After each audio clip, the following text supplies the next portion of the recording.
భక్తులకు విజ్ఞప్తి రేపు అనగా సోమవారం పగటిలి 12 గొట్టంగా మన గల్లీ వినాయకుని కాడ అన్నదానం చేస్తున్నాం కాబట్టి భక్తులు అధిక సంఖ్యలో పాల్గొని స్వామివారి కృపకు పాత్రులు కాగలరని మనవి. ఇగో గిట్లనే ఉండొచ్చు మీ గల్లీల సుత. హౌ పండుగ కొసాకరికి వచ్చే వరకు జోరుగా అవుతున్నాయి అన్నదానాలు, పూజలు, హోమాలు. ఐతారం పూట పూజలు ఎట్లా నడిచినాయో చూద్దాం పాండ్రి.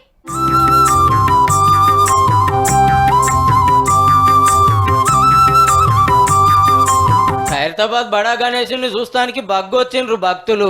ఐతారం అందరికి సెలవు రోజు, మళ్ళా దర్శనాలకు ఇయ్యాలనే ఆఖరయ్యే వరకు గీతీర్ల లైన్లు కట్టిండ్రు.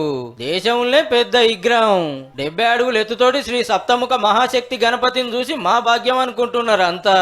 ముంగట అయోధ్య బాలరాముడు, అటు శ్రీనివాస కళ్యాణం, ఇటు శివపార్వతుల కళ్యాణం. ఒక్క అడుగుతోటి మొదలై 70 ఏళ్లకు 70 అడుగులకు చేరిండు. అంత దూరంకెళ్లి లైన్లు కట్టి దగ్గరికి పోయి చూస్తే మనసుకు మస్తు తుర్త అనిపిస్తున్నది. సెల్ఫీలు, పోటువలు గుంజుడే గుంజుడు. చాలా ఎక్కువ ఉంది రష్, చాలా మంది జనాలు. నేను ఆల్మోస్ట్ వచ్చి 1.5 hour అవుతుంది ఇక్కడ. మియాపూర్ నుంచి వచ్చామండి. బాగా దర్శనం అయింది, బాగుంది. ఇక సినిమా సెట్టింగ్ లకు మించిన మండపాల్లో ఎరైటీ గణపతులు పూజలు అందుకుంటున్నారు. పొదుముక బతుకమ్మలాడు, కోలాటాలు, భక్తి పాటలు, భజనలు జోరైతున్నాయి. ఎటు చూసినా డీజే మోతలే. కరీంనగర్ లో వినాయకుడు కమ్మరి పని చేస్తుంటే నిజామాబాద్ లో 16 అడుగుల అద్దాల గణపతి గిట్ల ఎలుగులు పంచుతుండు. ఖమ్మంలో 1 కోటి రూపాయలతోటి, సిద్దిపేట జిల్లా ఉస్నాబాద్ లో 10 లక్షలతోటి గణేశుడికి అలంకారం చేసిండ్రు.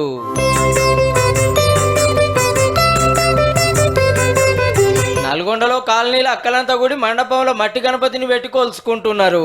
ప్రతిరోజు ఉదయం సాయంత్రం పూజా కార్యక్రమాలు, పిల్లలకు గేమ్స్ పెట్టడం, పెద్దవాళ్ళకి తంబోలా, మళ్ళీ కోలాటం, మిడిల్ ఏజ్ వాళ్ళకి కోలాటం.